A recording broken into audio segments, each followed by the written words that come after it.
당신은 지금 잠을 이루지 못하고 있습니까? 새벽 3시, 4시, 어둠 속에서 천장만 바라보며 뒤척이는 밤들. 낮에는 아무렇지 않은 척 지나쳤던 생각들이 어둠 속에서 하나둘 기어 나옵니다. 자식의 차갑던 목소리, 병원에서 받은 진단서의 숫자들, 통장 잔고, 그리고 점점 더 자주 잊어버리는 단어들. 이 모든 것들이 가슴 위에 돌처럼 올라앉아 숨을 짓누릅니다. 내가 뭘 잘못했지? 왜 이렇게 됐을까? 앞으로는 어떻게 되는 걸까? 이런 질문들이 머릿속을 맴돌며 잠을 빼앗아 갑니다. 그리고 아침이 오면 피곤한 몸을 이끌고 또다시 하루를 시작해야 합니다. 웃어야 할 것 같아서 억지로 웃고 괜찮은 척해야 할 것 같아서 괜찮아요 라고 대답하지만 당신의 마음은 알고 있습니다. 전혀 괜찮지 않다는 것을. 세상이 당신을 괴롭히고 있습니다. 아니, 정확히 말하자면 세상 모든 것이 당신을 거스르는 것처럼 느껴집니다. 평생 헌신했던 가족은 당신의 마음을 몰라주고 젊었을 때는 상상도 못했던 통증들이 몸 곳곳에서 신호를 보내며 한때 당연했던 것들이 이제는 하나하나 힘겨운 일이 되어버렸습니다. 그런데 말입니다. 지금으로부터 약 1800년 전 로마 제국의 한 천막 속에서 똑같은 고뇌에 잠긴 한 사람이 있었습니다. 그는 세계를 호령하는 황제였지만 동시에 당신처럼 잠 못 이루는 밤을 보내던 한 인간이었습니다. 마르쿠스 아우렐리우스. 역사는 그를 철학자 황제라고 부릅니다. 하지만 그의 삶을 들여다보면 그는 철학을 사랑해서가 아니라 살아남기 위해 철학이 필요했던 사람이었습니다. 제국의 변방에서는 야만족이 끊임없이 쳐들어왔고 그는 갑옷을 입고 전쟁터를 누벼야 했습니다. 역병이 제국 전역을 휩쓸어 수백만 명이 죽어갔고 그 자신도 병에 시달렸습니다. 가장 믿었던 장군들은 배신했고 사랑하는 자식들은 하나둘 그보다 먼저 세상을 떠났습니다. 살아남은 아들 코모두스는 아버지의 가르침을 거부하고 방탕한 길을 걸었습니다. 황제의 천막 안에서 전쟁의 함성과 죽어가는 병사들의 신음소리가 들리는 그곳에서 마르쿠스는 양피지에 글을 썼습니다. 그것은 누군가에게 보여주기 위한 책이 아니었습니다. 그것은 자기 자신에게 쓰는 편지였습니다. 무너지지 않기 위한, 미쳐버리지 않기 위한, 절망에 삼켜지지 않기 위한 필사적인 기록이었습니다. 그 기록이 바로 오늘날 우리가 명상록이라고 부르는 책입니다. 그런데 놀라운 것은 이것입니다. 1800년이라는 시간이 흘렀지만 황제가 전쟁터 천막에서 마주했던 고통과 당신이 지금 새벽 침대에서 느끼는 고통이 본질적으로 다르지 않다는 사실입니다. 시대가 바뀌고 기술이 발전했지만 인간의 마음이 겪는 괴로움의 본질은 변하지 않았습니다. 마르쿠스도 당신처럼 배신을 경험했습니다. 은혜를 모르는 사람들을 만났습니다. 몸이 아팠고 죽음을 두려워했으며 자식 걱정에 잠 못 이뤘습니다. 그는 세계에서 가장 강력한 권력을 가진 사람이었지만 그 권력으로도 자식의 마음을 바꿀 수 없었고 사랑하는 사람들의 죽음을 막을 수 없었으며 자신의 늙어가는 몸을 멈출 수 없었습니다. 그렇다면 그는 어떻게 견뎌냈을까요? 어떻게 제국이 무너져 내리는 와중에도 가장 가까운 사람들이 등을 돌리는 상황에서도 죽음이 코앞에 다가온 순간에도 평정심을 잃지 않을 수 있었을까요? 어떻게 역사가들이 그를 마지막까지 존엄을 지킨 황제라고 기록할 수 있었을까요? 답은 간단합니다. 그는 하나의 진리를 깨달았기 때문입니다. 세상은 바꿀 수 없지만 세상을 바라보는 내 마음은 바꿀 수 있다는 진리를. 이것이 스토아 철학의 핵심입니다. 그리고 이것이 바로 지금 당신에게 필요한 지혜입니다. 당신은 자식의 태도를 바꿀 수 없습니다. 이미 지나간 과거를 되돌릴 수 없습니다. 늙어가는 몸을 젊게 만들 수 없습니다. 하지만 당신은 이 모든 것을 대하는 당신의 마음을 바꿀 수 있습니다. 그리고 마음이 바뀌면 세상이 바뀝니다. 아니, 정확히 말하자면 세상은 그대로인데 당신이 더 이상 상처받지 않게 됩니다. 파도는 여전히 거세게 몰아치지만 당신은 그 파도에 흔들리는 배가 아니라 파도를 맞아도 끄떡없는 바위가 됩니다. 오늘 이 시간 우리는 함께 마르쿠스 아우렐리우스의 천막 안으로 들어갈 것입니다. 그가 전쟁과 배신과 고통 한가운데서 발견한 마음의 방패를 만드는 법을 배울 것입니다. 그것은 복잡한 이론이 아닙니다. 그것은 당신이 오늘 밤부터, 아니, 지금 이 순간부터 적용할 수 있는 실용적인 지혜입니다. 당신은 더 이상 세상의 희생양이 아닙니다.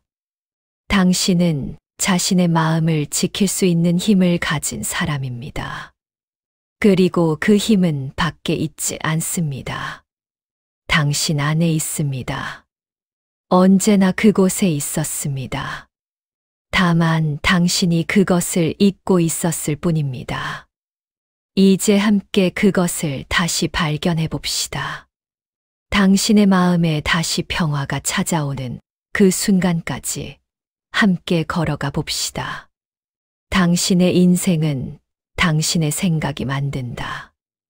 마르쿠스 아우렐리우스는 명상록의 첫 페이지에서부터 이 진리를 반복해서 강조합니다. 그것은 그가 평생에 걸쳐 깨달은 가장 중요한 통찰이었습니다. 세상에서 일어나는 일 자체가 당신을 괴롭히는 것이 아니라 그 일에 대한 당신의 생각이 당신을 괴롭힌다는 것. 이것을 이해하는 순간 당신의 삶은 완전히 달라집니다. 예를 들어 봅시다. 당신의 자식이 명절에 집에 오지 않았다고 가정해 봅시다. 혹은 왔다가 금방 가버렸습니다. 당신은 한 달 전부터 음식을 준비하고 집을 청소하고 손주들이 좋아할 만한 것들을 사두었습니다. 하지만 자식은 바쁘다는 핑계로 약속이 있다는 이유로 일찍 자리를 떴습니다. 이 상황 자체는 그저 사실입니다. 자식이 일찍 갔다는 것은 판단이 아닌 중립적인 사건입니다. 그런데 당신의 마음 속에서는 어떤 일이 벌어집니까? 내가 이렇게 준비했는데 나를 사랑하지 않는구나. 내가 쓸모없어졌구나. 나는 버림받았다. 이 생각들이 연쇄적으로 일어나면서 당신의 가슴을 파고듭니다. 밤새 잠을 못 이루게 만듭니다. 다음 날 아침 식사를 할 때도, 산책을 나갈 때도, 텔레비전을 볼 때도 이 생각이 머릿속을 떠나지 않습니다. 며칠이 지나도 몇 주가 지나도 이 상처는 아물지 않습니다. 그리고 당신은 생각합니다. 저 아이가 나를 이렇게 아프게 했다고. 하지만 마르쿠스는 다르게 말합니다. 당신을 아프게 한 것은 자식이 아니라 자식의 행동에 대한 당신의 해석이라고. 자식이 일찍 간 것은 사실이지만 그것이 나에 대한 사랑의 부재를 의미한다는 것은 당신의 생각이라고. 나는 버림받았다는 것은 현실이 아니라 당신이 만들어낸 이야기라고. 이것이 스토아 철학의 첫 번째 원리입니다. 사건 그 자체와 사건에 대한 우리의 판단을 분리하는 것. 세상에는 우리가 통제할 수 없는 것들이 있습니다. 자식의 행동, 타인의 말, 날씨, 경제 상황, 나이 드는 몸. 이런 것들은 당신의 의지와 무관하게 일어납니다. 하지만 이런 일들을 어떻게 받아들이고, 어떻게 해석하고, 어떤 의미를 부여할 것인지는 전적으로 당신의 통제 안에 있습니다. 그리고 바로 여기에 당신의 자유가 있습니다. 로마의 노예 출신 철학자 에픽테토스는 이렇게 말했습니다. 사람들을 괴롭히는 것은 일 자체가 아니라 그 일에 대한 견해다. 마르쿠스는 이 스승의 가르침을 전쟁터에서 배신의 순간에 죽음 앞에서 수없이 되새겼습니다. 그의 아들 코모두스가 방탕한 생활을 할 때 마르쿠스는 어떤 생각을 했을까요? 황제로서. 그는 아들이 제국의 미래를 망칠 것이라는 사실을 알고 있었습니다. 아버지로서 그는 아들이 자신의 가르침을 거부한다는 사실에 상처받았을 것입니다. 하지만 그는 명상록에 이렇게 적었습니다. 아침에 일어날 때 스스로에게 말하라.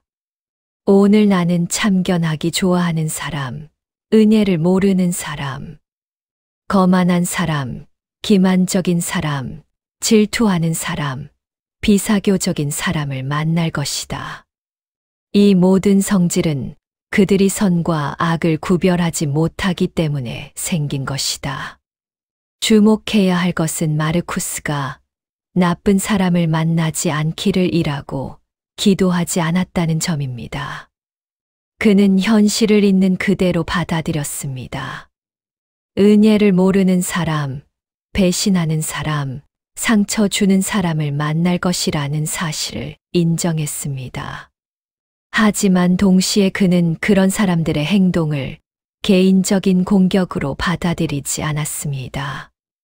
그들은 그저 선과 악을 분별하지 못하는 사람들일 뿐이라고 생각했습니다. 이것이 얼마나 큰 자유입니까? 당신의 자식이 차갑게 대한다고 해봅시다. 스토아 철학자는 이렇게 생각합니다. 저 사람은 지금 자신이 무엇이 진정으로 중요한지 모르고 있구나. 어쩌면 자신의 일로 스트레스를 받고 있거나 인생의 의미를 찾지 못해 방황하고 있는지도 모른다. 저것은 나에 대한 공격이 아니라 저 사람의 내면 상태를 보여주는 신호일 뿐이다. 이렇게 생각하면 어떤 일이 벌어집니까? 상처가 줄어듭니다. 아니, 애초에 상처가 생기지 않습니다. 왜냐하면 당신은 그 행동을 나에 대한 거부가 아니라 그 사람의 현재 상태로 이해하기 때문입니다. 같은 사건, 다른 해석, 완전히 다른 결과. 병원에서 당뇨병 진단을 받았다고 가정해 봅시다. 한 사람은 생각합니다. 이제 끝이구나. 나는 병자가 되었어. 앞으로 뭘 먹을 수도 없고 항상 약에 의존해야 하고 결국 합병증으로 고생하다가 죽겠지. 이런 생각은 진단서 한 장을 인생의 종말로 만들어버립니다. 그 사람은 우울증에 빠지고 삶의 의욕을 잃고 실제로 건강이 더 나빠집니다. 하지만 다른 사람은 같은 진단서를 받고 이렇게 생각합니다. 내 몸이 신호를 보내고 있구나. 지금까지 잘못된 생활 습관을 바로잡으라는 경고야. 다행히 지금 발견해서 관리할 수 있게 되었어. 이제부터 내 몸을 더 잘 돌볼 기회가 생긴 거야. 이런 생각은 같은 진단서를 새로운 출발점으로 만듭니다. 두 사람 모두 당뇨병이라는 사실은 같습니다. 하지만 한 사람은 절망 속에 살고 다른 사람은 희망을 가지고 살아갑니다. 차이는 무엇입니까? 생각입니다. 해석입니다. 의미 부여입니다. 마르쿠스는 이것을 이렇게 표현했습니다. 만약 어떤 외부적인 것이 당신을 괴롭힌다면, 당신을 괴롭히는 것은 그것 자체가 아니라 그것에 대한 당신 자신의 판단이다. 그리고 그 판단을 지금 당장 지워버릴 수 있는 것은 당신에게 달려 있다. 지금 당장. 이 말이 얼마나 강력합니까? 당신은 과거로 돌아가 이를 바꿀 필요가 없습니다. 타인의 마음을 바꿀 필요도 없습니다. 세상을 바꿀 필요도 없습니다. 당신은 지금 이 순간, 이 자리에서 당신의 생각을 바꿀 수 있습니다. 옆집 사람이 당신을 무시했다고 느낍니까? 그것은 사실이 아니라 해석입니다. 어쩌면 그 사람은 개인적인 고민에 빠져 있어서 당신을 보지 못했을 수도 있습니다. 어쩌면 시력이 나빠서 멀리서 당신을 알아보지 못했을 수도 있습니다. 어쩌면 그저 사교성이 부족한 사람일 수도 있습니다. 어느 것이 진실인지는 중요하지 않습니다. 중요한 것은 당신이 나를 무시했다는 이야기를 만들어냈고 그 이야기가 당신을 괴롭혔다는 사실입니다. 은행 잔고가 적어서 불안하십니까? 잔고 자체는 그저 숫자입니다. 그런데 당신은 그 숫자에 나는 실패자다. 나는 가치 없는 사람이다. 나는 노후를 걱정해야 한다는 의미를 부여합니다. 그 의미가 불안을 만듭니다. 하지만 같은 숫자를 보고 다른 사람은 내게는 오늘 먹을 밥이 있고 잠잘 곳이 있고 숨 쉴 공기가 있다. 얼마나 풍요로운가라고 생각할 수 있습니다. 거울을 보고 주름진 얼굴에 충격받으셨습니까? 주름은 그저 피부의 변화일 뿐입니다. 하지만 당신은 그것을 아름다움의 상실, 젊음의 종말, 매력의 소멸로 해석합니다. 그런데 다른 문화에서는 같은 주름을 지혜의 표시, 삶을 살아낸 증거, 존경받을 만한 나이의 상징으로 봅니다. 주름은 변하지 않았는데 의미가 완전히 다릅니다. 이것이 바로 마르쿠스가 말한 진리의 핵심입니다. 우리를 고통스럽게 만드는 것은 사건이 아니라 사건에 대한 우리의 생각이라는 것. 그리고 우리는 언제든지 그 생각을 바꿀 수 있다는 것. 바꾸는 것은 어렵지 않습니다. 다만 우리가 그것을 인식하고 의식적으로 선택하면 됩니다. 마르쿠스는 전쟁터에서 이것을 실천했습니다. 비가 억수같이 쏟아지고 진흙탕에서 병사들이 신음하고 식량이 떨어져가는 상황에서 그는 자신에게 물었습니다. 이 상황 자체가 나쁜 것인가? 아니면 내가 이것을 나쁘다고 판단하고 있는 것인가? 그리고 그는 깨달았습니다. 비가 오는 것, 진흙이 있는 것, 식량이 부족한 것은 그저 사실일 뿐이라는 것을. 좋지도 나쁘지도 않은 중립적인 현실일 뿐이라는 것을. 나쁘다는 판단은 그의 마음에서 나왔다는 것을, 그리고 그 판단을 바꾸는 순간 같은 상황이 더 이상 그를 압도하지 못했습니다. 당신도 할 수 있습니다. 지금 당신을 괴롭히는 그것, 그 상황, 그 사람, 그 기억을 떠올려 보십시오. 그리고 자문해 보십시오. 이것이 정말 나쁜 것인가? 아니면 내가 이것을 나쁘다고 생각하고 있는 것인가? 자식이 전화를 자주 안 합니까? 그것은 사실입니다. 하지만 그것이 나에 대한 사랑의 부재를 의미한다는 것은 당신의 해석입니다. 어쩌면 자식은 당신이 편안하게 지내고 있다고 믿어서 전화하지 않는 것일 수도 있습니다. 어쩌면 자식은 자신의 방식으로 사랑을 표현하는 것일 수도 있습니다. 어쩌면 자식은 아직 부모의 소중함을 깨닫지 못한 단계에 있는 것일 수도 있습니다. 어느 해석이 맞는지는 중요하지 않습니다. 중요한 것은 당신이 선택할 수 있다는 사실입니다. 당신을 괴롭게 하는 해석을 선택할 수도 있고, 당신에게 평화를 주는 해석을 선택할 수도 있습니다. 무릎이 아파서 계단을 오르기 힘듭니까? 그것은 사실입니다. 하지만 나는 이제 쓸모없어졌다는 것은 해석입니다. 다른 해석도 가능합니다. 내 몸은 수십 년 동안 나를 위해 헌신적으로 일해왔다.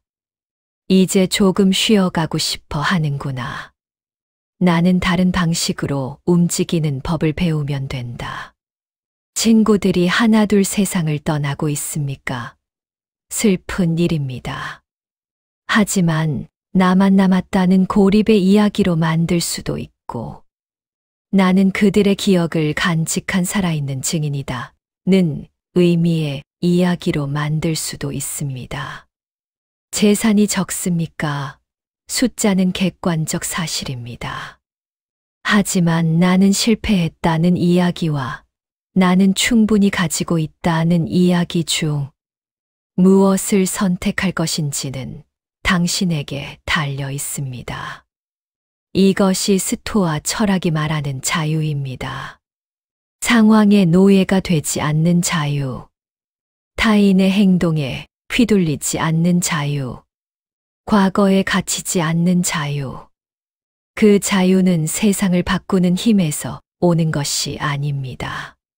세상을 바라보는 내 마음을 바꾸는 힘에서 옵니다. 마르쿠스는 명상록에 이렇게 적었습니다. 당신은 스스로 생각하는 만큼의 사람이다. 당신의 삶은 당신 영혼의 색을 띈다. 만약 당신이 세상을 적대적인 곳으로 본다면 세상은 당신에게 적대적인 곳이 됩니다. 만약 당신이 사람들을 배신자로 본다면 어디서나 배신을 경험할 것입니다. 만약 당신이 늙음을 추락으로 본다면 매일이 고통스러운 하강이 될 것입니다. 하지만 만약 당신이 세상을 중립적인 무대로 본다면 당신은 그 무대에서 자유롭게 움직일 수 있습니다. 만약 당신이 사람들을 각자의 한계를 가진 인간으로 본다면 그들의 불완전함이 당신을 상처 입히지 않을 것입니다. 만약 당신이 늙음을 자연스러운 변화로 본다면 그것은 더 이상 재앙이 아니라 삶의 한 계절이 될 것입니다. 당신의 인생은 당신의 생각이 만듭니다. 이 말은 긍정적으로 생각하면 모든 것이 해결된다는 순진한 낙관주의가 아닙니다. 이것은 현실을 직시하되 현실에 불필요한 의미를 덧붙이지 않는 지혜입니다. 일어난 일은 일어난 일일 뿐입니다. 좋지도 나쁘지도 않습니다. 우리가 그것을 좋거나 나쁘다고 판단하는 것입니다. 그리고 그 판단을 우리는 바꿀 수 있습니다.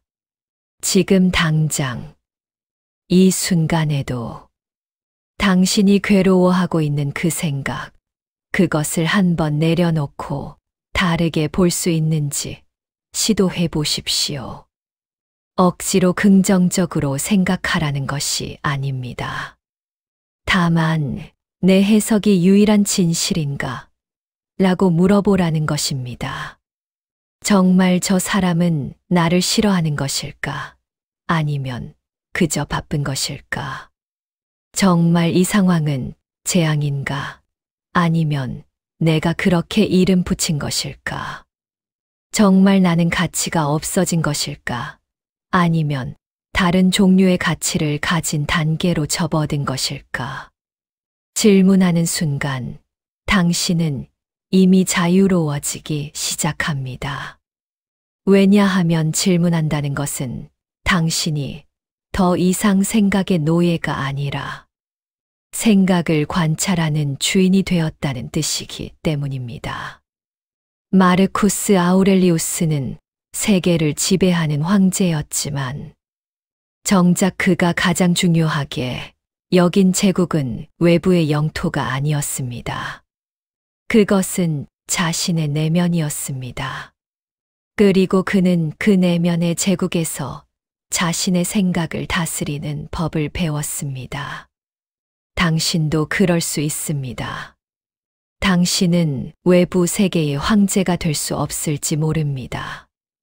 하지만 당신 내면의 황제가 될 수 있습니다.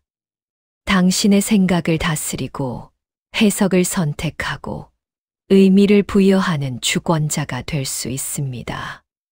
그리고 그 주권이야말로 이 세상에서 가장 강력한 힘입니다. 왜냐하면 그것은 누구도 당신에게서 빼앗아갈 수 없는 유일한 자유이기 때문입니다. 은혜를 모르는 사람을 만나더라도 놀라지 마라. 마르쿠스 아우렐리우스는 명상록에서 이 말을 반복해서 기록했습니다. 마치 자기 자신을 설득하듯이, 마치 잊지 않으려고 되새기듯이 말입니다. 왜 그랬을까요? 그는 세계에서 가장 강력한 권력을 가진 사람이었지만, 바로 그렇기 때문에 배신과 무례함을 가장 많이 경험한 사람이기도 했습니다. 그의 신임했던 장군들은 반란을 일으켰습니다. 그의 측근들은 뒤에서 음모를 꾸몄습니다. 그가 아끼던 사람들은 권력을 노렸고 그가 베푼 은혜는 쉽게 잊혀졌습니다. 심지어 그의 아들조차 아버지의 가르침을 무시하고 방탕한 길을 걸었습니다. 당신도 마찬가지 아닙니까? 당신이 키운 자식이 당신을 무시합니다. 당신이 도와준 친구가 당신을 멀리합니다. 당신이 헌신한 가족이 당신의 희생을 당연하게 여깁니다. 평생 일했던 직장은 당신을 쉽게 잊었고, 이웃은 당신을 그저 지나치며 젊은 사람들은 당신의 말을 구시대적이라고 무시합니다. 이런 경험들이 쌓이면 당신의 마음 속에는 무엇이 자라납니까? 분노입니다. 원망입니다. 내가 뭘 잘못했지? 라는 자책입니다. 세상은 불공평해라는 냉소입니다. 그리고 결국에는 나는 더 이상 사람을 믿지 않겠어 라는 마음의 문을 걸어 잠그는 결정입니다. 하지만 마르쿠스는 다른 길을 제시합니다. 그는 말합니다. 은혜를 모르는 사람, 무례한 사람, 배신하는 사람을 만나는 것은 놀랄 일이 아니라 자연스러운 일이라고. 마치 장미 정원에 가시가 있고 숲에 가시덤불이 있는 것처럼 인간 세상에는 불완전한 사람들이 있다는 것을, 그것은 예외가 아니라 규칙이라는 것을 생각해 보십시오. 당신이 산책을 나갔다가 가시덤불에 긁혔을 때 당신은 가시덤불에게 화를 냅니까? 왜 너는 가시가 있느냐? 왜 나를 아프게 하느냐? 라고 소리칩니까? 아닙니다. 당신은 그저 가시덤불이니까 가시가 있지라고 생각하고 다음부터는 조심해서 지나갈 것입니다. 사람도 마찬가지입니다. 어떤 사람들은 본성상 가시덤불과 같습니다. 그들은 이기적이고 무례하고 은혜를 모릅니다. 그것은 그들이 당신을 특별히 미워해서가 아닙니다. 그것이 그들의 현재 상태이기 때문입니다. 그들은 아직 지혜를 얻지 못했고, 아직 선함을 배우지 못했으며, 아직 감사함을 모릅니다. 마르쿠스는 이렇게 적었습니다. 사람들이 잘못을 저지르는 것은 그들이 선과 악을 구별하지 못하기 때문이다. 그들은 무지한 것이지 악한 것이 아니다. 이 관점이 얼마나 당신의 마음을 자유롭게 만드는지 아십니까? 당신의 자식이 차갑게 대할 때 당신은 그것을 나에 대한 증오가 아니라 아직 성숙하지 못한 상태로 볼 수 있습니다. 친구가 배신할 때 당신은 그것을 나에 대한 공격이 아니라 그 사람의 내면적 혼란으로 이해할 수 있습니다. 이웃이 무례할 때 당신은 그것을 나에 대한 무시가 아니라 그 사람의 교양 부족으로 받아들일 수 있습니다. 이것은 그들의 잘못을 정당화하는 것이 아닙니다. 이것은 당신이 그들의 잘못 때문에 상처받지 않도록 자신을 보호하는 것입니다. 가시덤불이 당신을 긁었다고 해서 당신이 밤새 그 일을 곱씹으며 잠을 못 이룹니까? 아닙니다. 상처에 약을 바르고 다음부터 조심하면 됩니다. 사람의 무례함도 마찬가지입니다. 그것은 당신의 가치를 떨어뜨리는 것이 아닙니다. 그것은 단지 그 사람의 현재 한계를 보여주는 것일 뿐입니다. 마르쿠스는 배신한 장군들을 처형할 수도 있었습니다. 황제로서 그에게는 그럴 권한이 있었습니다. 하지만 그는 많은 경우 용서를 선택했습니다. 왜냐하면 그는 복수가 자신의 마음을 더 어둡게 만든다는 것을 알았기 때문입니다. 상대방을 벌하는 것보다 자신의 마음을 평화롭게 유지하는 것이 더 중요했기 때문입니다. 그는 이렇게 적었습니다. 다른 사람의 잘못된 행동에 대해 화를 내는 것은 마치 무화과 나무에게 왜 무화과를 맺느냐고 화를 내는 것과 같다. 아기에게 왜 우느냐고 화를 내는 것과 같다. 그들은 그렇게 하도록 만들어졌다. 생각해 보십시오. 당신이 손주를 돌보는데 아기가 울음을 터뜨렸습니다. 당신은 아기에게 화를 냅니까? 왜 우느냐? 조용히 해라 라고 소리칩니까? 물론 당신은 지칠 수 있고 힘들 수 있습니다. 하지만 당신은 아기가 우는 것이 아기의 본성이라는 것을, 아기는 다른 방법으로 의사표현을 할 수 없다는 것을 이해합니다. 그래서 당신은 화를 내는 대신 아기의 필요를 채워주려고 노력합니다. 무례한 사람들도 마찬가지입니다. 그들은 아직 더 나은 방법을 모릅니다.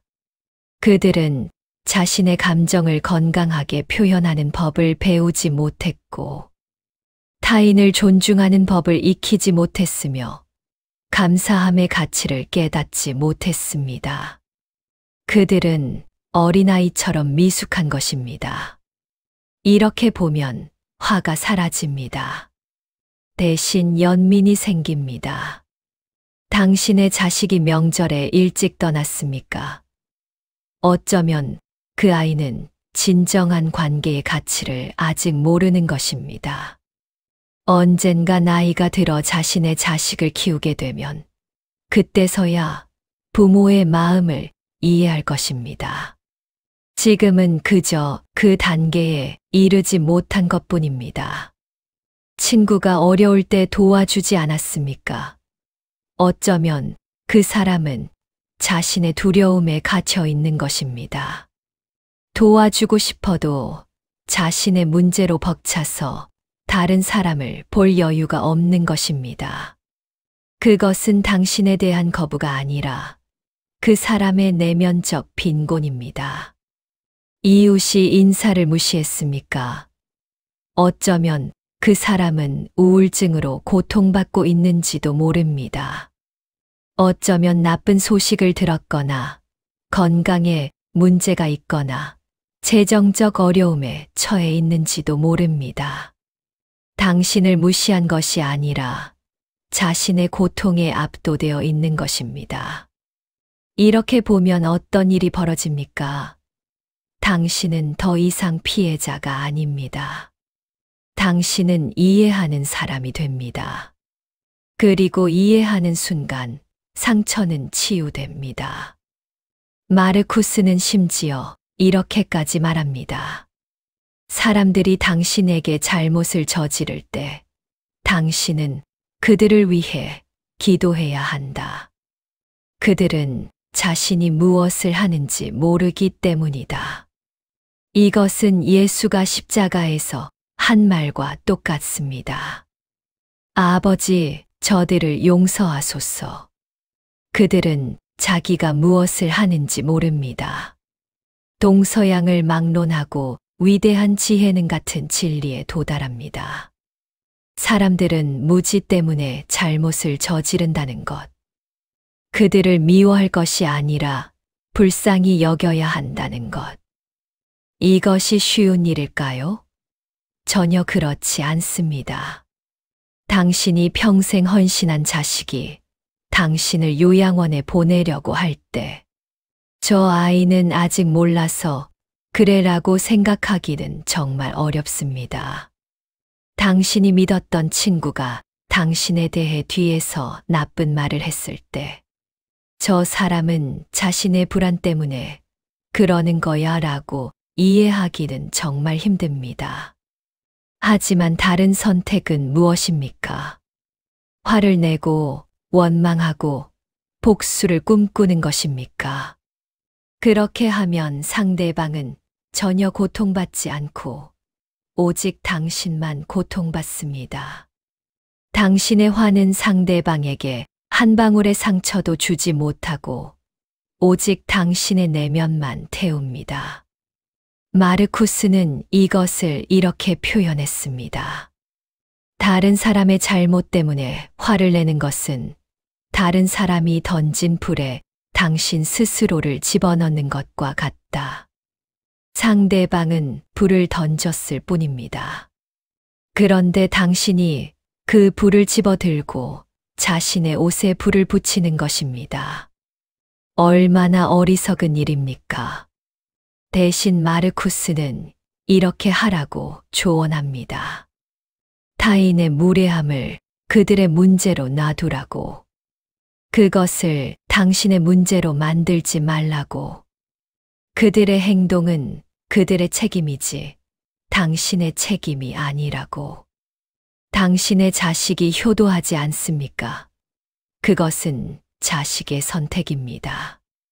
당신은 할 수 있는 한 최선을 다해 키웠습니다. 그것으로 충분합니다. 자식의 현재 태도는 자식의 성숙도를 반영하는 것이지 당신의 가치를 반영하는 것이 아닙니다. 친구가 배신했습니까? 그것은 친구의 인격을 보여주는 것입니다. 당신의 우정은 진실했습니다. 그것으로 충분합니다. 상대방이 그 우정을 알아보지 못한다면 그것은 상대방의 눈이 어두운 것이지 당신의 우정이 가치 없는 것이 아닙니다. 사회가 당신을 무시합니까? 그것은 사회의 천박함을 보여주는 것입니다. 당신은 수십 년의 경험과 지혜를 가지고 있습니다. 그것은 변함없는 사실입니다. 젊은 세대가 그 가치를 알아보지 못한다면 그것은 그들의 미성숙입니다.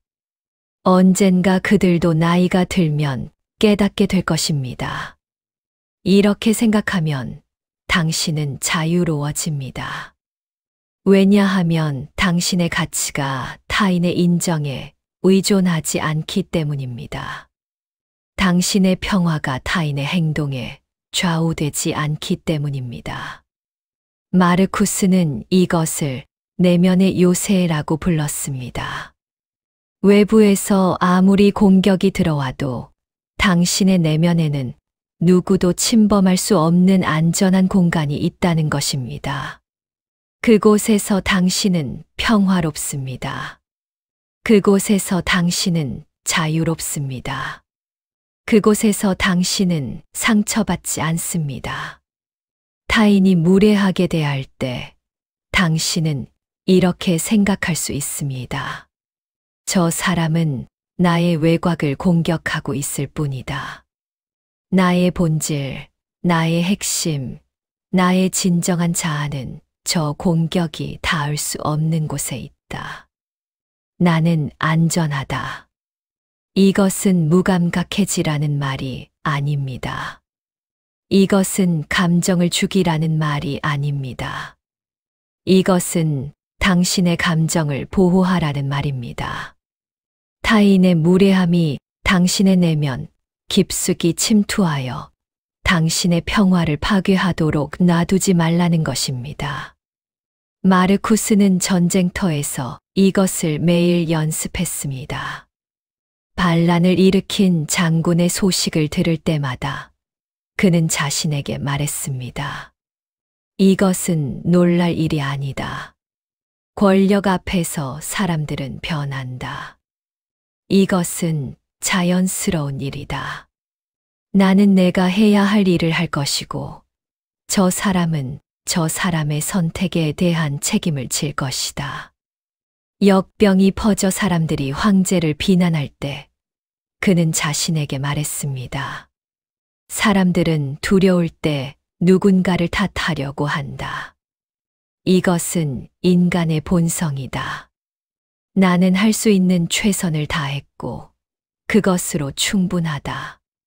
아들 코모두스가 아버지의 가르침을 무시할 때 그는 자신에게 말했습니다. 나는 그에게 지혜를 전했다. 그가 그것을 받아들일지 거부할지는 그의 선택이다. 나는 나의 책임을 다했다. 이것이 내면의 평화를 지키는 방법입니다. 당신도 할 수 있습니다. 자식이 차갑게 대할 때 당신은 자신에게 말할 수 있습니다. 나는 최선을 다해 키웠다. 그것으로 충분하다. 저 아이의 현재 태도는 저 아이의 선택이고 나는 나의 평화를 지킬 것이다. 친구가 배신할 때 당신은 자신에게 말할 수 있습니다. 나는 진실한 우정을 주었다. 상대방이 그것을 알아보지 못한다면 그것은 상대방의 손실이다. 나는 여전히 가치 있는 사람이다. 세상이 당신을 무시할 때 당신은 자신에게 말할 수 있습니다. 세상의 인정과 무관하게 나는 존엄한 존재다. 나는 수십 년을 살아왔고 경험을 쌓았으며 여전히 배우고 있다. 그것으로 충분하다. 이렇게 생각하는 것이 처음에는 어색할 것입니다. 당신의 오랜 습관은 상처받고 화내고 원망하는 것이었으니까요. 하지만 연습하면 자연스러워집니다. 마치 새로운 근육을 키우는 것과 같습니다. 처음에는 약하지만 계속 사용하면 강해집니다. 마르쿠스는 매일 아침 자신에게 되뇌었습니다. 오늘 나는 은혜를 모르는 사람, 무례한 사람, 배신하는 사람을 만날 것이다. 하지만 나는 놀라지 않을 것이다. 왜냐하면 그들은 선과 악을 구별하지 못하기 때문이다. 하지만 나는 안다. 나는 선택할 수 있다. 나는 나의 평화를 지킬 수 있다. 이것이 당신이 매일 아침 침대에서 일어나기 전에 스스로에게 할 수 있는 말입니다. 이것이 당신이 세상으로 나가기 전에 마음속에 세울 수 있는 방패입니다.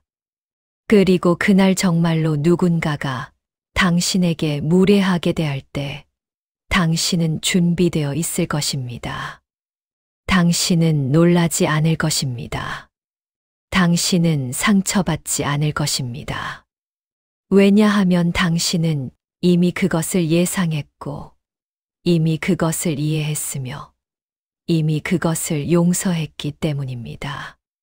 타인의 무례함은 가시덤불과 같습니다.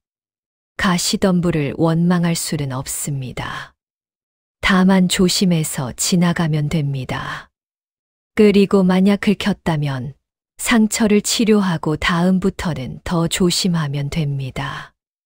하지만 가시덤불 때문에 밤새 잠을 못 이루거나 평생 그 일을 원망할 필요는 없습니다.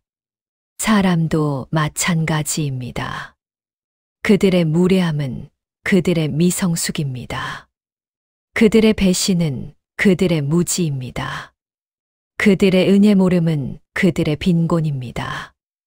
당신은 그것을 불쌍히 여길 수는 있지만 그것 때문에 당신의 평화를 잃을 필요는 없습니다. 당신의 평화는 너무도 소중합니다. 당신의 내면의 고요함은 너무도 귀합니다. 그것을 타인의 무례함에 바치지 마십시오. 그것을 지키십시오. 보호하십시오. 그것이 당신이 가진 가장 큰 보물입니다. 마르쿠스 아우렐리우스는 제국을 통치했지만 그가 가장 소중히 여긴 것은 제국이 아니라 자신의 내면의 평화였습니다. 그리고 그는 그 평화를 지키기 위해 타인의 무례함을 용서하는 법을 배웠습니다. 당신도 그럴 수 있습니다. 당신도 그 평화를 누릴 자격이 있습니다. Chapter 3 현재에 사는 법. 과거는 죽었고 미래는 오지 않았다. 마르쿠스 아우렐리우스는 명상록에서 인간이 겪는 고통의 대부분이 실제로 일어나고 있는 일이 아니라 이미 지나간 일에 대한 후회나 아직 오지 않은 일에 대한 걱정에서 온다고 말합니다. 우리는 존재하지 않는 시간 속에서 살면서 유일하게 실제로 존재하는 시간, 바로 지금 이 순간을 놓치고 있다는 것입니다. 생각해 보십시오. 지금 이 순간, 당신은 실제로 무엇을 경험하고 있습니까? 당신은 의자에 앉아 있거나 누워 있을 것입니다. 숨을 쉬고 있습니다. 심장이 뛰고 있습니다. 어쩌면 창밖에서 새 소리가 들리거나 바람이 나무잎을 흔드는 소리가 들릴 것입니다.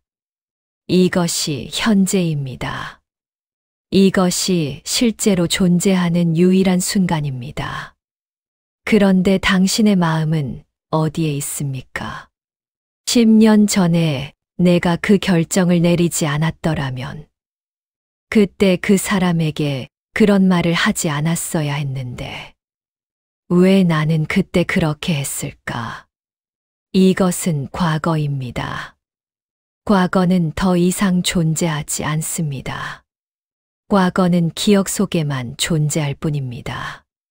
그런데 당신은 그 기억을 끄집어내어 지금 이 순간에 다시 경험하고 다시 고통받고 있습니다. 과거의 일은 한 번 일어났습니다.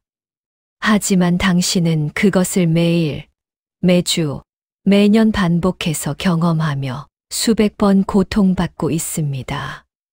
혹은 당신의 마음은 미래로 달려갑니다.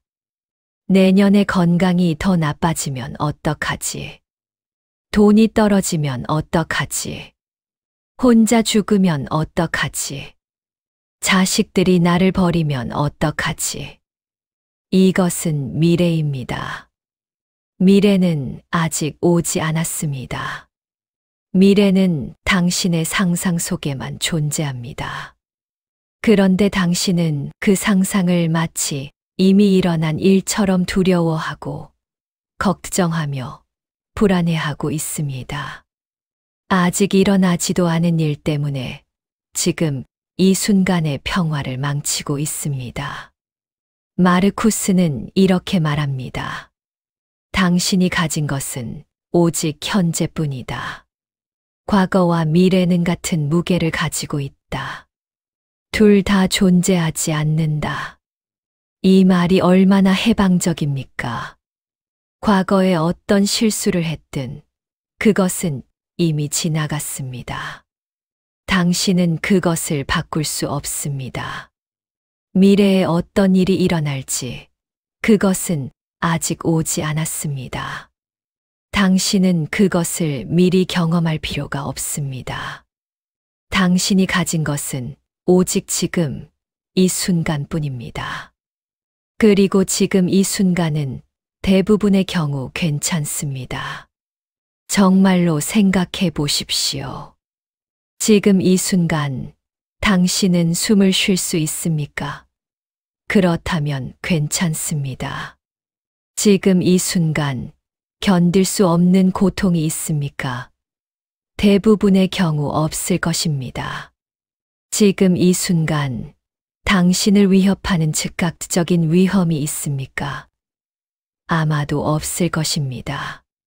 과거의 후회와 미래의 걱정을 내려놓으면 현재는 대부분 견딜만 합니다. 아니, 견딜만한 정도가 아니라 때로는 아름답기까지 합니다. 당신이 아침에 일어나 커피를 마시는 그 순간, 햇살이 창문으로 들어오는 그 순간, 따뜻한 물에 샤워하는 그 순간, 이런 순간들은 그 자체로 선물입니다. 하지만 당신의 마음이 과거나 미래에 가 있으면 당신은 이 선물들을 놓치게 됩니다. 마르쿠스는 전쟁터에서도 현재에 머무는 연습을 했습니다. 내일 전투가 있을 것이고 그 전투에서 많은 병사들이 죽을 것이고 어쩌면 자신도 죽을지 모릅니다. 하지만 지금 이 순간 그는 천막 안에 앉아 양피지에 글을 쓰고 있습니다. 지금 이 순간 그는 살아 있습니다. 지금 이 순간 그는 생각할 수 있고 숨 쉴 수 있고 지혜를 기록할 수 있습니다. 그는 이렇게 적었습니다. 당신의 삶 전체를 생각하지 마라. 당신이 지금 견뎌야 하는 부담이 얼마나 무거운지 상상하며 압도되지 마라. 대신 스스로에게 물어라. 지금 이 순간 일어나고 있는 일은 견딜 수 없는 것인가? 당신은 대답하기 부끄러울 것이다. 이것은 강력한 통찰입니다. 당신이 나는 앞으로 20년을 더 살아야 하는데 계속 이렇게 아프면 어떡하지라고 생각하면 그것은 압도적입니다. 견딜 수 없어 보입니다. 하지만 지금 이 순간 나는 이 고통을 견딜 수 있는가? 라고 물으면 대답은 대부분 예입니다. 당신이 나는 혼자 늙어가야 하고 점점 더 외로워질 거야 라고 생각하면 그것은 비참합니다. 하지만 지금 이 순간 나는 견딜 수 없을 만큼 외로운가? 라고 물으면 아마도 아닐 것입니다. 지금 이 순간 당신은 혼자일 수는 있지만 그것은 견딜만 합니다. 인간의 마음은 미래를 상상하며 고통을 증폭시킵니다. 현재의 작은 불편함을 미래로 투사하여 거대한 재앙으로 만듭니다. 하지만 실제로는 우리는 항상 현재만을 살아갑니다. 미래는 오면 그때 현재가 됩니다.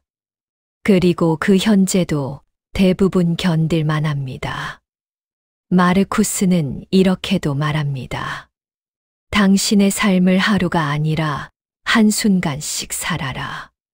현재는 모두에게 똑같이 주어진다. 따라서 그것을 잃는 것도 모두에게 똑같다. 왜냐하면 우리가 잃는 것은 오직 현재뿐이기 때문이다. 이것은 무슨 뜻일까요?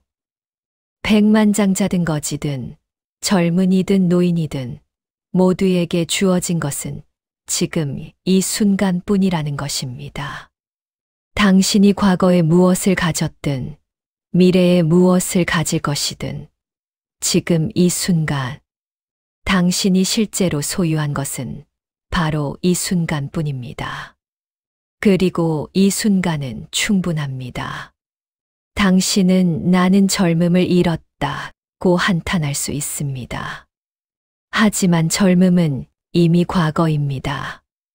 당신은 그것을 다시 가질 수 없습니다. 그것을 아쉬워하는 것은 존재하지 않는 것을 갈망하는 것입니다. 당신은 나는 건강을 잃을 것이다 고 걱정할 수 있습니다. 하지만 그것은 미래입니다. 아직 일어나지 않았습니다. 그것을 미리 걱정하는 것은 존재하지 않는 고통을 만들어내는 것입니다. 하지만 지금 이 순간 당신은 숨을 쉬고 있습니다. 지금 이 순간 당신은 생각할 수 있습니다. 지금 이 순간 당신은 선택할 수 있습니다. 이것으로 충분하지 않습니까? 마르쿠스는 죽음을 앞둔 상황에서도 현재에 머물렀습니다. 그는 알고 있었습니다. 자신이 곧 죽을 것이라는 사실을. 하지만 그는 나는 곧 죽을 것이다 라고 미래를 두려워하는 대신 지금 이 순간 나는 살아있다는 현재에 집중했습니다. 그는 이렇게 적었습니다. 죽음을 두려워하지 마라. 왜냐하면 죽음은 미래에 속하기 때문이다. 그리고 미래는 존재하지 않는다. 당신이 존재하는 한 죽음은 없다. 그리고 죽음이 있을 때는 당신이 없다. 이것은 고대 그리스 철학자 에피쿠로스의 말이기도 합니다. 죽음은 당신이 경험할 수 없는 유일한 것이라는 것입니다. 왜냐하면 죽음이 있는 순간 경험하는 주체인 당신이 없기 때문입니다. 따라서 죽음을 두려워하는 것은 논리적이지 않습니다. 당신은 죽음을 결코 경험하지 못할 것입니다. 당신이 경험할 수 있는 것은 오직 삶, 오직 현재뿐입니다. 그렇다면 왜 아직 오지 않은 것을 두려워하며 현재를 망치겠습니까? 이것이 현재에 사는 법의 핵심입니다. 과거를 놓아주고 미래를 내려놓고 지금 이 순간에 온전히 존재하는 것입니다. 실용적으로 이것은 어떻게 적용될까요? 당신이 산책을 나갔다고 가정해 봅시다. 당신의 마음이 과거에 있다면 당신은 이렇게 생각할 것입니다. 예전에는 이 길을 더 빨리 걸을 수 있었는데, 무릎이 아프지 않았는데, 당신의 마음이 미래에 있다면 당신은 이렇게 생각할 것입니다. 내년에는 걷지도 못하면 어떡하지? 휠체어를 타게 되면 이렇게 생각하며 걷는 산책은 즐겁지 않습니다. 그것은 고통입니다. 하지만 당신의 마음이 현재에 있다면 어떨까요? 당신은 느낍니다. 바람이 얼굴을 스치는 감촉을, 나무잎이 바스락거리는 소리를, 하늘의 색깔을, 새들의 지저귀임을, 당신의 다리가 여전히 당신을 운반하고 있다는 경이로움을. 이것이 현재입니다. 이것이 실제로 일어나고 있는 일입니다. 그리고 이것은 아름답습니다. 당신이 손주를 만났다고 가정해 봅시다. 당신의 마음이 과거에 있다면 당신은 생각할 것입니다. 우리 아이가 이 나이였을 때는 나한테 이렇게 안겼는데, 당신의 마음이 미래에 있다면 당신은 걱정할 것입니다. 이 아이가 나를 기억이나 할까? 나중에 나를 찾아올까? 이렇게 생각하며 손주와 함께 있는 시간은 온전히 즐길 수 없습니다. 하지만 당신의 마음이 현재에 있다면 당신은 경험합니다. 작은 손의 따뜻함을, 순진한 웃음소리를, 호기심 가득한 눈빛을. 이 순간, 이 아이와 함께 있는 이 소중한 순간을, 과거도 미래도 아닌 지금 이 순간의 기쁨을. 당신이 혼자 식사를 한다고 가정해 봅시다. 당신의 마음이 과거에 있다면 당신은 슬퍼할 것입니다. 예전에는 식구들이 다 같이 모여 먹었는데, 당신의 마음이 미래에 있다면 당신은 우울해질 것입니다. 앞으로도 계속 혼자 먹겠지. 이렇게 생각하며 먹는 식사는 쓸쓸합니다. 하지만 당신의 마음이 현재에 있다면 당신은 느낄 수 있습니다. 음식의 맛을, 향기를, 따뜻함을, 당신의 몸을 영양분으로 채워주는 이 음식에 대한 감사함을. 혼자라는 것은 사실이지만 지금 이 순간 당신은 먹을 것이 있고 그것을 맛볼 수 있고 그것으로 충분합니다. 마르쿠스는 이렇게 말합니다. 당신이 지금 하고 있는 일에 집중하라. 마치 그것이 당신이 할 마지막 일인 것처럼. 이것은 얼마나 아름다운 조언입니까? 설거지를 한다면 그것에 온전히 집중하십시오. 따뜻한 물의 감촉, 비누 거품, 깨끗해지는 그릇. 이것이 당신의 마지막 설거지라면 당신은 그것을 더 소중히 여길 것입니다. 책을 읽는다면 그 단어들에 온전히 집중하십시오. 이것이 당신이 읽는 마지막 책이라면 당신은 모든 문장을 더 깊이 음미할 것입니다. 친구와 대화한다면 그 사람의 말에 온전히 귀 기울이십시오. 이것이 그 사람과의 마지막 대화라면 당신은 매 순간을 더 소중히 여길 것입니다. 이것이 현재에 사는 법입니다. 매 순간을 마지막인 것처럼, 동시에 첫 번째인 것처럼 대하는 것입니다. 과거는 이미 죽었습니다. 그것을 붙들고 있는 것은 시체를 붙들고 있는 것과 같습니다. 놓아주십시오. 과거에서 배울 수는 있지만 과거에 살 필요는 없습니다. 미래는 아직 태어나지 않았습니다.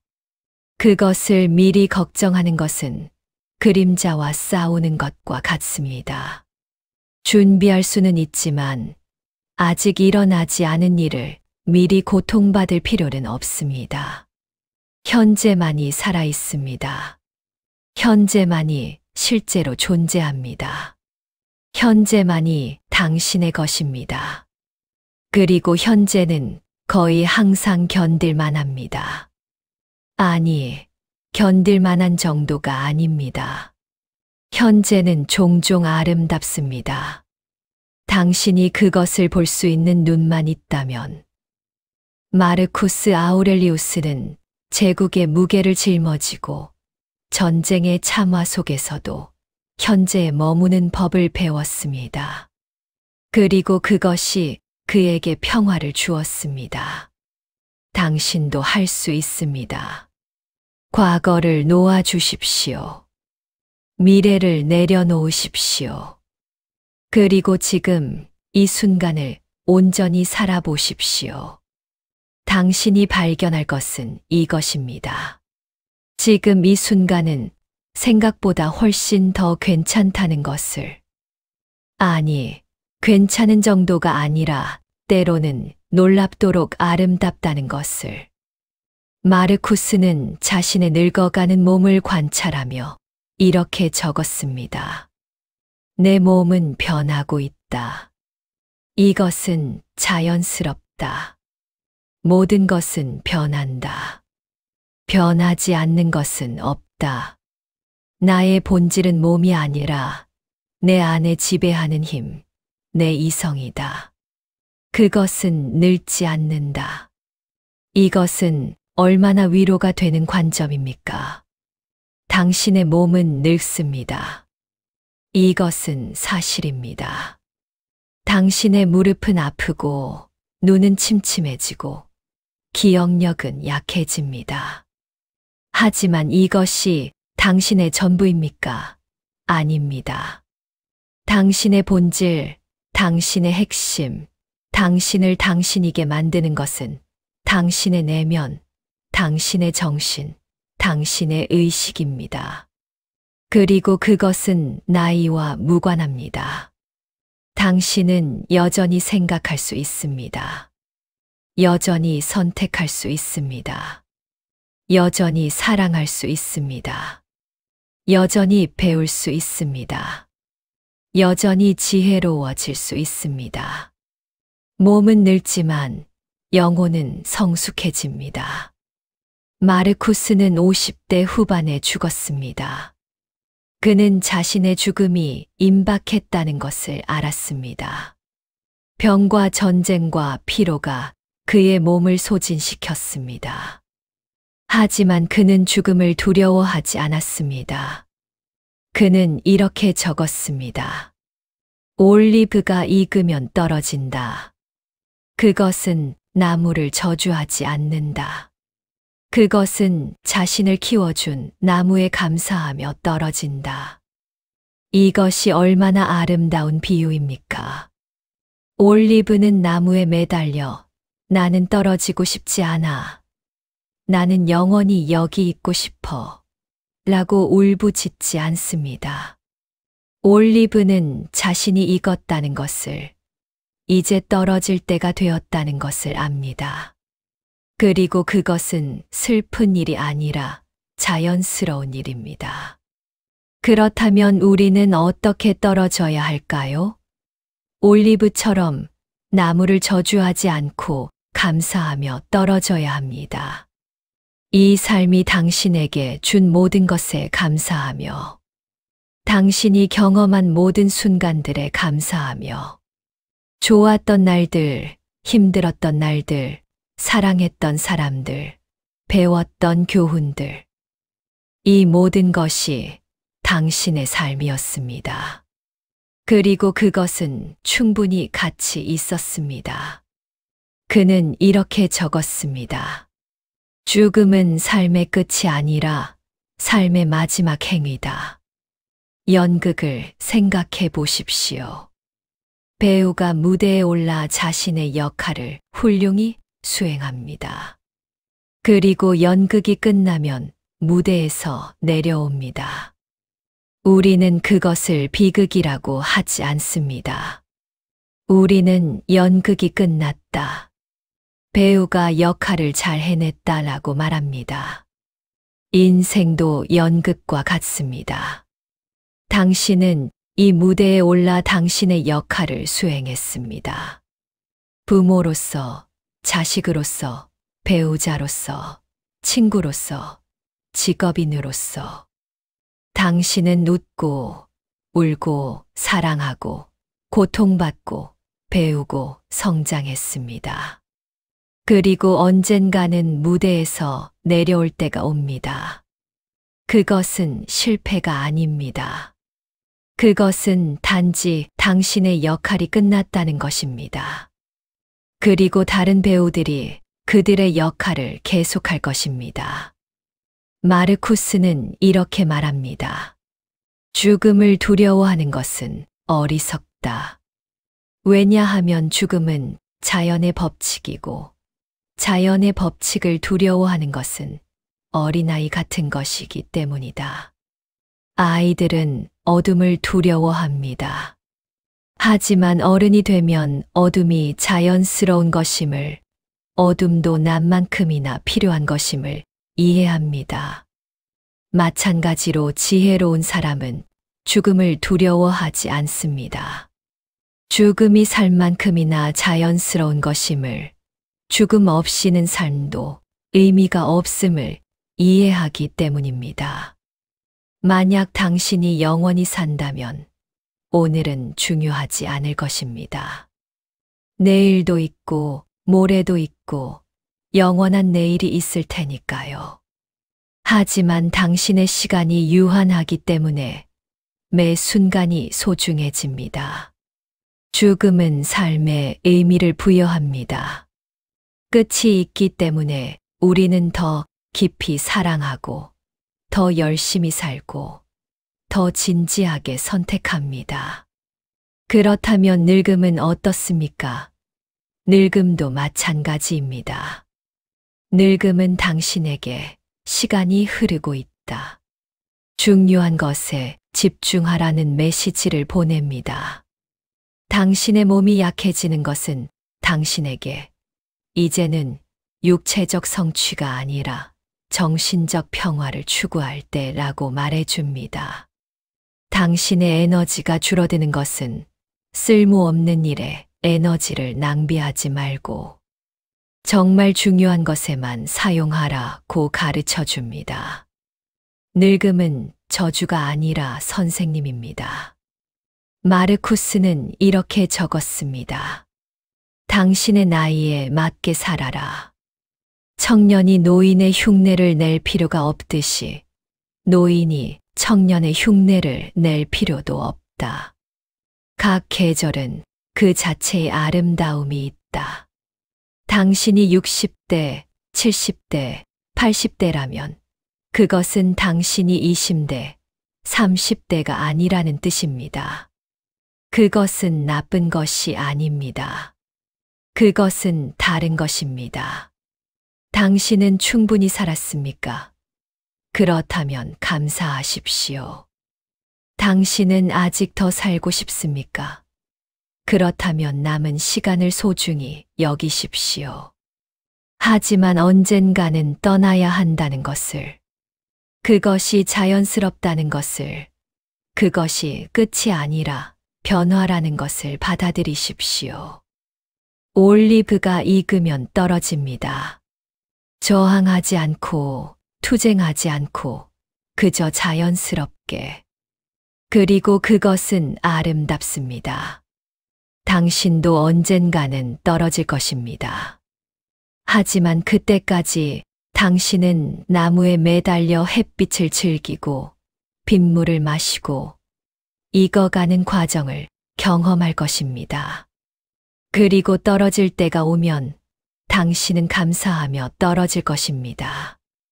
삶이라는 나무에 감사하며 당신을 키워준 모든 것에 감사하며 당신이 경험한 모든 것에 감사하며 이것이 스토아 철학이 가르치는 죽음에 대한 태도입니다.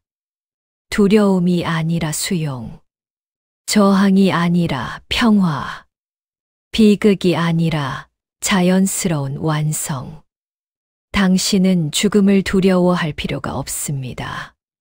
당신은 늙음을 슬퍼할 필요가 없습니다. 그것들은 모두 자연의 일부입니다.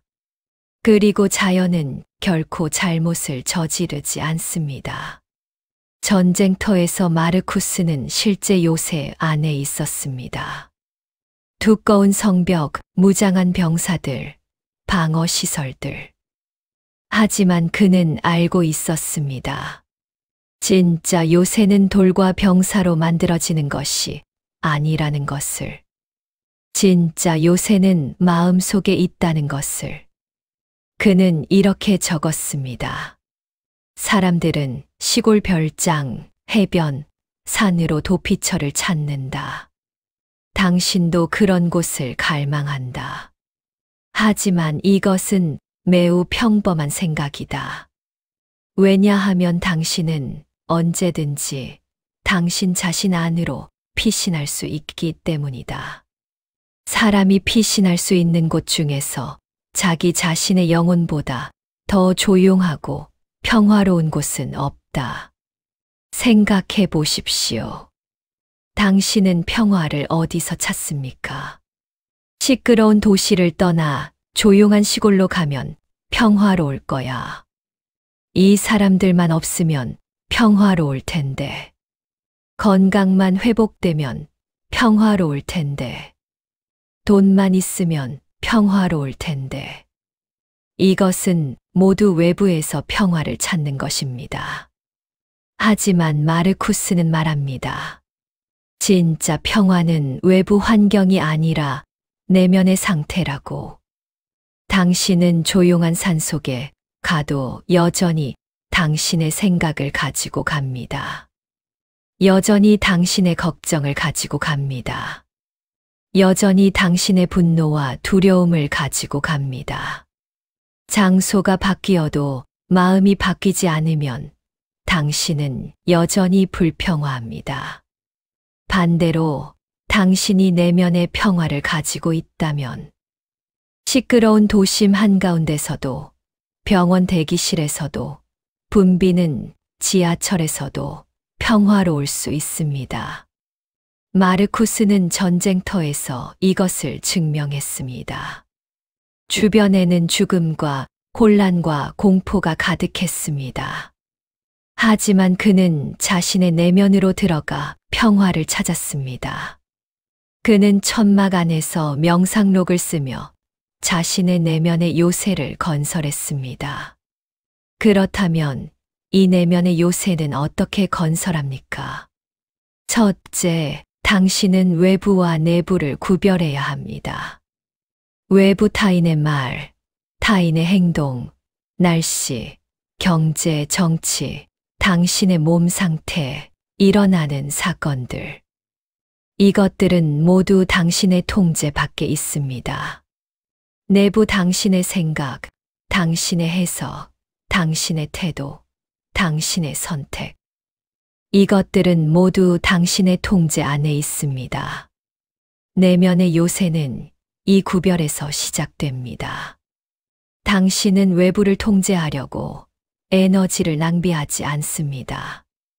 대신 당신은 내부를 다스리는 데 집중합니다. 비가 옵니까? 그것은 외부입니다. 당신은 비를 멈출 수 없습니다. 하지만 비에 대한 당신의 태도는 선택할 수 있습니다. 짜증나는 비로 볼 수도 있고, 식물을 살리는 고마운 비로 볼 수도 있습니다. 자식이 전화하지 않습니까?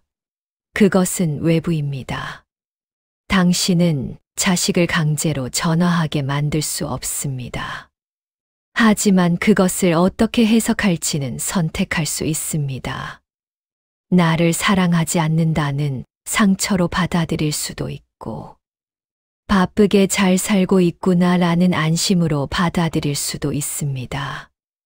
이것이 내면의 요새의 첫 번째 벽입니다. 통제할 수 있는 것과 없는 것을 구별하고, 통제할 수 없는 것에 에너지를 쓰지 않는 것. 둘째, 당신은 당신의 가치가 외부에 의존하지 않는다는 것을 깨달아야 합니다. 당신의 가치는 타인의 인정에서 오지 않습니다. 당신의 평화는 외부 환경에서 오지 않습니다. 당신의 존엄성은 당신의 지위나 재산이나 건강에서 오지 않습니다. 당신의 가치는 당신의 본질에서 옵니다. 당신은 생각하는 존재입니다. 선택하는 존재입니다. 도덕적 판단을 내릴 수 있는 존재입니다. 이것이 당신을 가치 있게 만듭니다. 마르쿠스는 이렇게 말합니다. 당신에게서 이성을 빼앗을 수 있다면 당신을 파괴할 수 있다. 하지만 아무도 당신의 이성을 빼앗을 수 없다. 타인은 당신의 재산을 빼앗을 수 있습니다.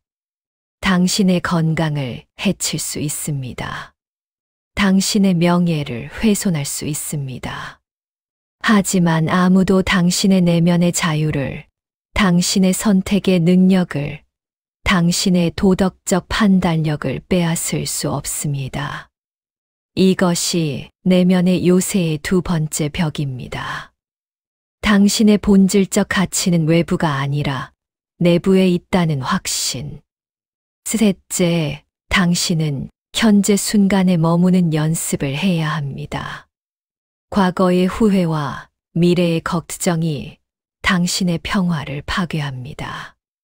하지만 현재 순간은 거의 항상 견딜만 합니다. 현재 순간에 머무는 것이 내면의 요새를 지키는 방법입니다. 마르쿠스는 이렇게 말합니다. 당신의 삶 전체를 생각하지 말고 지금 이 순간만 생각하라. 지금 이 순간은 견딜 수 있다. 폭풍이 몰아칠 때 당신은 이 폭풍이 언제까지 계속될까를 걱정하지 마십시오.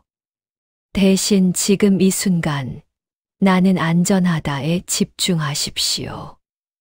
이것이 내면의 요새의 세 번째 벽입니다. 현재 순간에 머무는 것. 넷째, 당신은 덕을 추구해야 합니다. 스토아 철학에서 덕이란 지혜, 용기, 절제, 정의입니다. 이것들은 외부 환경과 무관하게 당신이 실천할 수 있는 것들입니다. 당신은 가난해도 정의로울 수 있습니다. 병들어도 용기를 가질 수 있습니다. 거부당해도 지혜롭게 반응할 수 있습니다.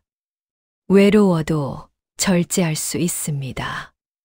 덕을 실천하는 것은 당신에게 달려 있습니다.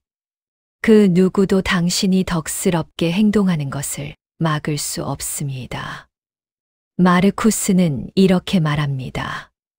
외부 사건이 당신을 괴롭힌다면 당신을 괴롭히는 것은 사건 자체가 아니라 그것에 대한 당신의 판단이다. 그리고 그 판단을 지금 당장 지울 수 있는 힘이 당신에게 있다. 이것이 내면의 요새의 네 번째 벽입니다. 덕을 추구하는 것. 이 네 개의 벽로 당신은 내면의 요새를 건설할 수 있습니다. 그리고 그 요새 안에서 당신은 안전합니다. 밖에서 무슨 일이 일어나든 당신의 내면은 평화롭습니다. 폭풍이 몰아치든 사람들이 당신을 비난하든 몸이 아프든 당신의 본질적 자아는 손상되지 않습니다.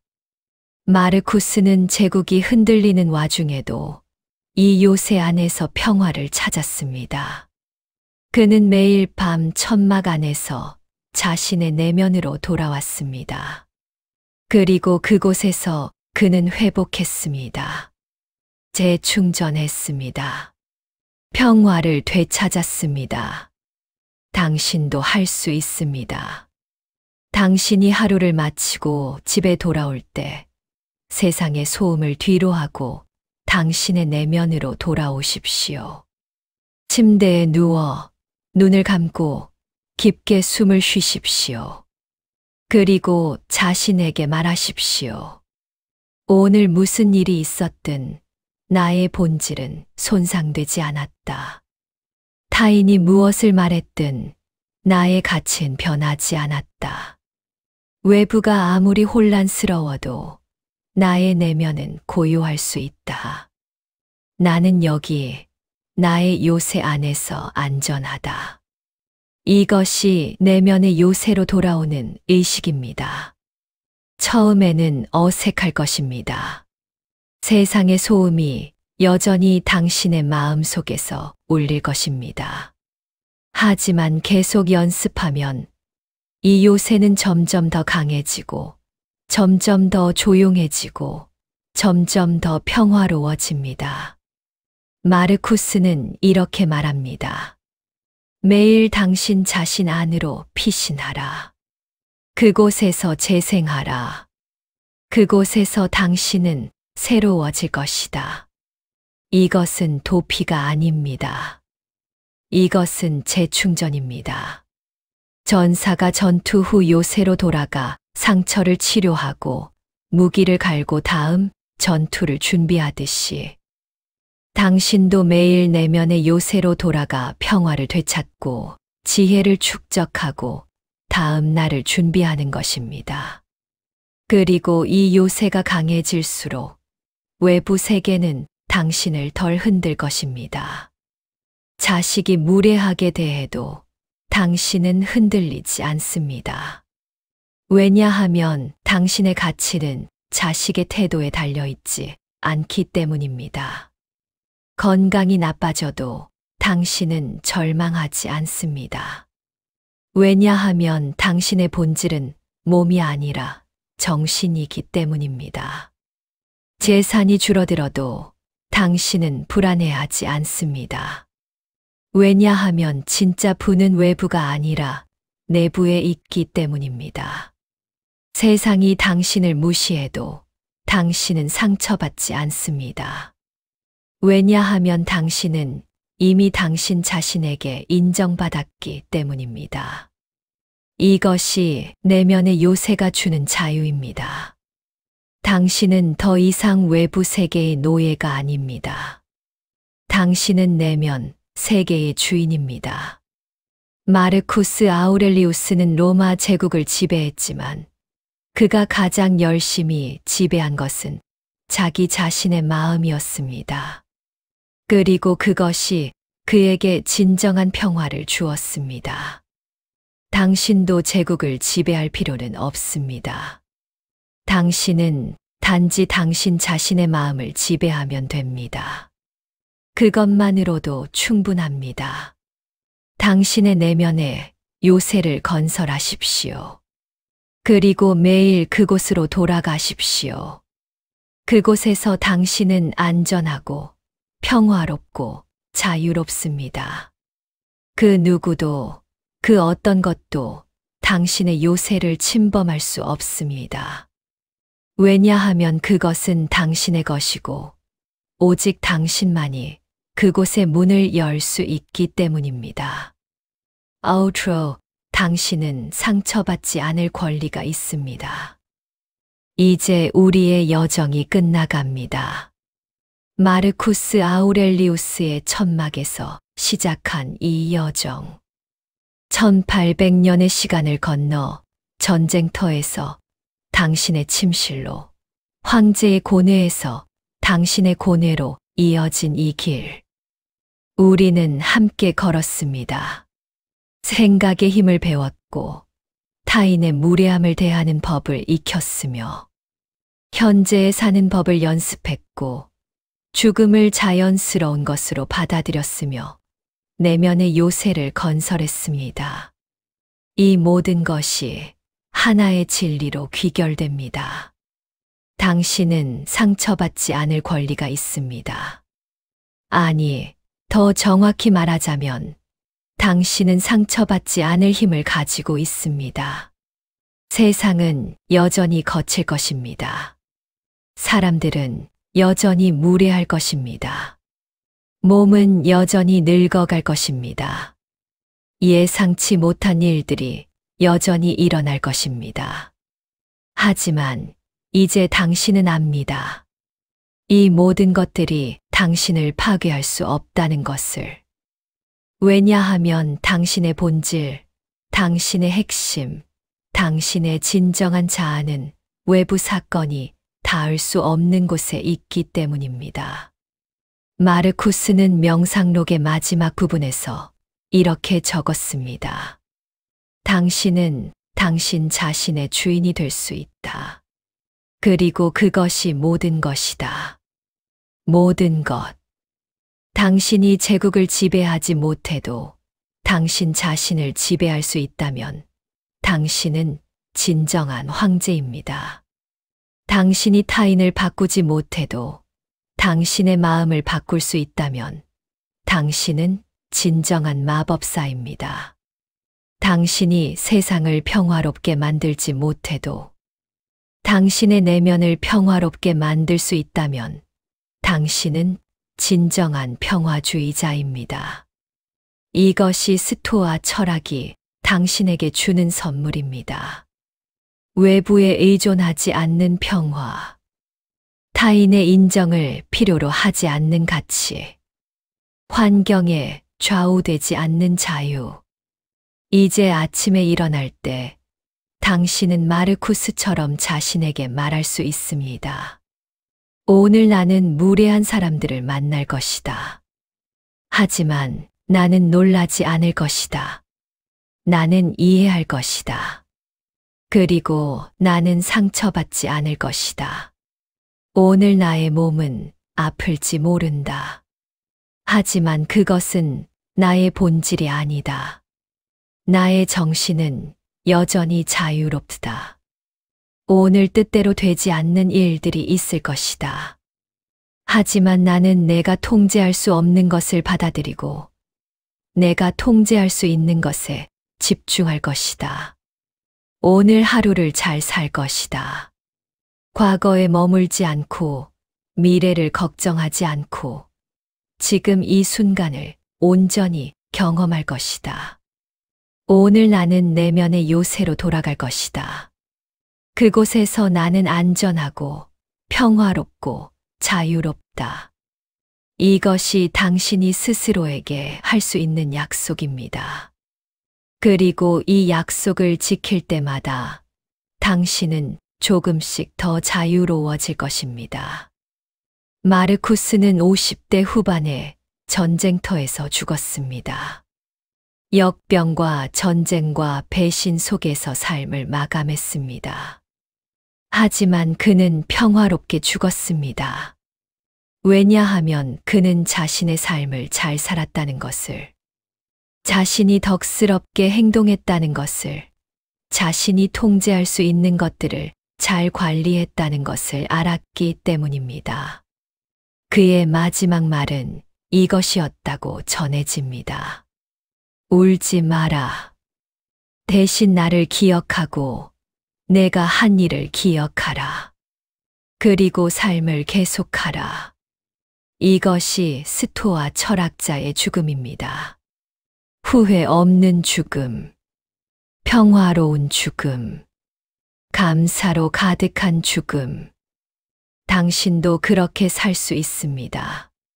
지금부터, 오늘부터, 이 순간부터 당신이 얼마나 많은 세월을 후회와 분노와 두려움 속에서 살았든 그것은 이제 과거입니다.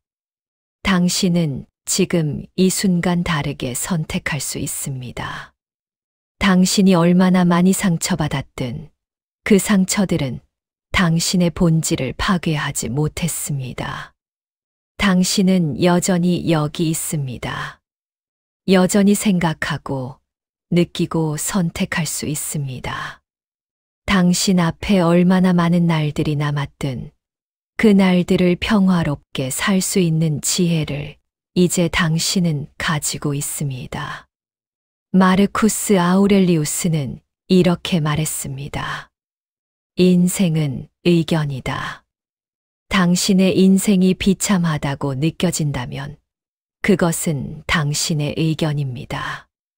당신은 그 의견을 바꿀 수 있습니다.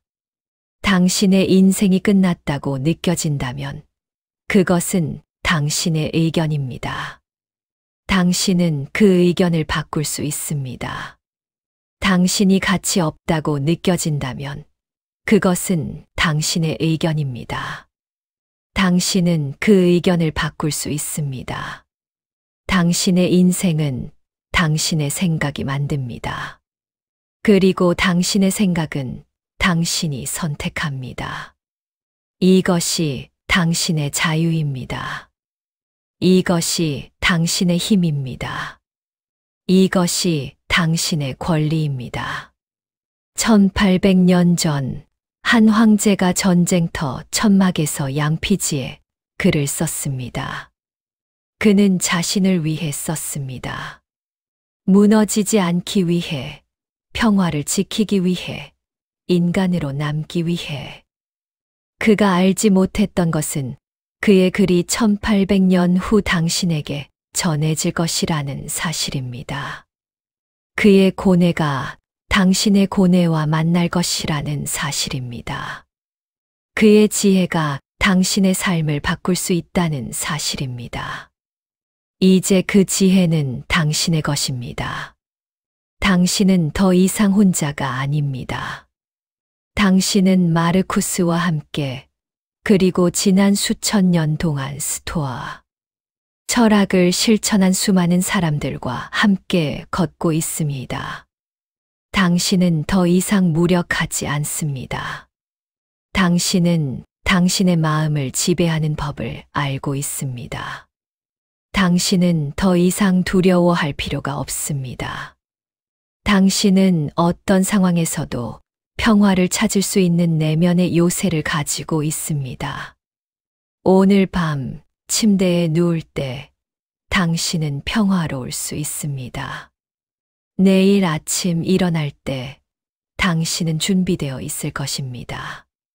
앞으로 닥칠 모든 날들 당신은 흔들리지 않을 것입니다. 왜냐하면 당신은 이제 알기 때문입니다.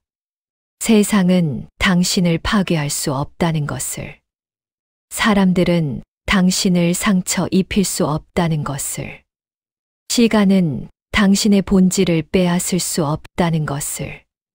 당신은 바위입니다.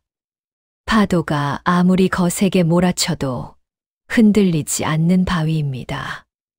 당신은 요새입니다. 외부의 공격이 아무리 격렬해도 내부는 평화로운 요새입니다. 당신은 자유로운 영혼입니다. 몸은 늙어도 환경은 변해도 결코 구속될 수 없는 자유로운 영혼입니다. 이것이 마르쿠스 아우렐리우스가 당신에게 전하는 마지막 메시지입니다. 당신은 상처받지 않을 권리가 있습니다. 당신은 평화로울 권리가 있습니다. 당신은 자유로울 권리가 있습니다. 그리고 그 권리를 행사하는 것은 당신에게 달려 있습니다. 지금 이 순간부터 평화가 당신과 함께하기를, 지혜가 당신을 인도하기를, 그리고 흔들리지 않는 고요함이 당신의 마음에 머물기를. 당신은 준비되었습니다.